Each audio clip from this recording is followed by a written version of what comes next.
jusqu'à 9h, Good Morning Business. Il est 7h20, hashtag accéléré, c'est le mot d'ordre de notre invité Olivier Marchal, président de Bain & Company et par ailleurs administrateur de Syntec Conseil qui regroupe tous les sociétés de conseil en France, 120 000 salariés, 20 milliards d'euros de chiffre d'affaires au total pour Syntec. Et vous les représentez ce matin, Olivier Marchal, parce que vous avez une petite liste de propositions pour les futurs candidats, notamment à la présidentielle, pour les 30 prochaines années, rien que ça, pour justement accélérer ce rebond de notre économie. Tout ce vent d'optimisme qu'on sent souffler, il ne faut pas le laisser tomber. Comment on fait pour passer encore à la vitesse supérieure ? Absolument. J'ajoute quand même, vous avez parlé du Syntec, je voulais simplement dire que ce qui nous rend légitime à parler de compétitivité, c'est que notre métier, c'est d'être dans le capot des entreprises toute la journée et tous les jours de l'année. Et donc, depuis 11 ans, on analyse l'évolution et l'état de la compétitivité. Alors, qu'est-ce que vous allez mettre sous le capot de nouveau pour les 30 prochaines années ? Pour aller plus vite. Alors écoutez, on a préparé d'abord un constat de l'évolution de la compétitivité et on a préparé un certain nombre de pistes ou de propositions. Il y en a 35 autour de 5 grands leviers qui nous paraissent essentiels pour la France. Je vais peut-être les parcourir très rapidement et on pourra creuser dans les uns ou les autres. Alors, pas les 35, mais dites-nous les 3-4 essentiels pour qu'effectivement... Oui. Alors d'abord, sur ce qui nous paraît important comme grand levier à actionner, et vous avez raison, on est dans une situation où, après 15 ans de déclin de la compétitivité et de l'attractivité, on connaît depuis 5 ans une stabilisation, et puis un début de rebond qui a été un peu déstabilisé par la crise du Covid, mais on a cette situation. Et puis on a un croisement qui est l'élection qui va être déterminante. Nous, notre conviction, c'est effectivement que le prochain quinquennat va décider si on part sur la bonne voie ou pas. Et on est convaincu que si on part sur la bonne voie, il y a effectivement une longue période de prospérité pour la France, pour les entreprises, pour le pouvoir d'achat, vertueuse pour les dépenses publiques et vertueuse pour la planète. Donc qu'est-ce qu'on propose ? On propose de redynamiser la croissance en actionnant 3 leviers. Ouais. L'industrie. Ouais. On pense qu'il faut se fixer un objectif très ambitieux de revenir de 10% du PIB, industrie manufacturière, à 13%. C'est formidable, ça. Peu, parce qu'on a longtemps mettrait dans le peloton. On a longtemps pensé qu'on se tertiarisait, qu'on pouvait se passer d'industrie. Ça fait plaisir de voir que ce matin, vous dites non, il faut repartir de l'avant et aller à 13% du PIB. Oui, on a même eu ce credo qu'on pouvait, effectivement, c'était un peu le mythe des services, les industries sont ailleurs.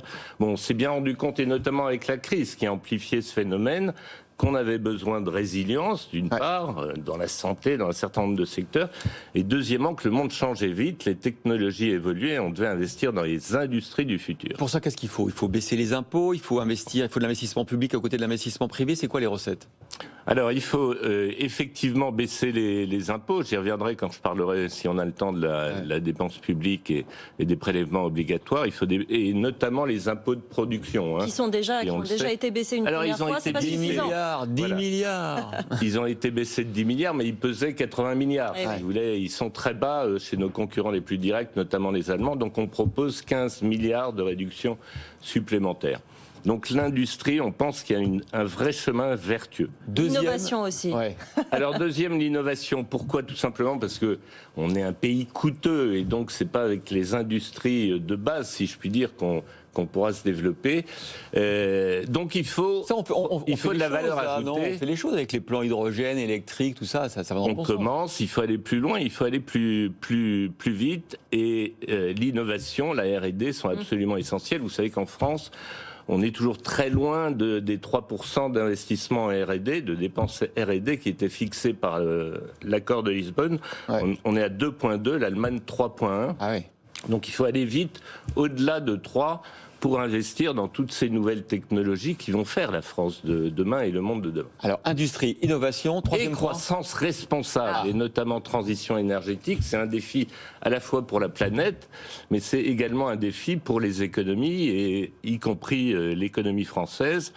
Ce qui nous manque en France, finalement, on parle tous les jours, il y a la COP, de ces sujets. Est-ce qu'on a un plan à 30 ans qui nous dit, voilà les grandes mutations dans la société, dans l'entreprise, étape par étape, et comment on va financer et organiser chacune d'entre elles. Alors on commence à avoir un plan énergie, on l'a vu avec les propositions de la CRE, mais pardon, pas la CRE, de RTE. On n'a peut-être pas encore dans des domaines comme l'intelligence artificielle, par exemple, où on ne voit pas un discours public très cohérent là-dessus encore. Hein. Oui, il y a énormément de domaines sur les. On peut parler du nucléaire aussi, où la cohérence du discours est encore à affiner. Là, normalement, RTE a défini un chemin. On verra si le président. Elle a proposé des scénarios. Voilà. On verra lequel est retenu. En tout cas. Donc ça, mais pourquoi est-ce que c'est important en termes de compétitivité finalement la transition écologique? On peut penser que c'est un sujet sociétal, pas du tout.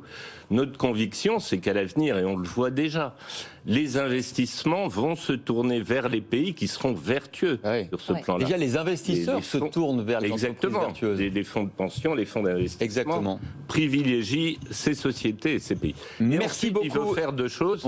Ça y est, on a les 3 points et on vous réinvitera pour la suite. D'accord. Merci. Avec grand plaisir.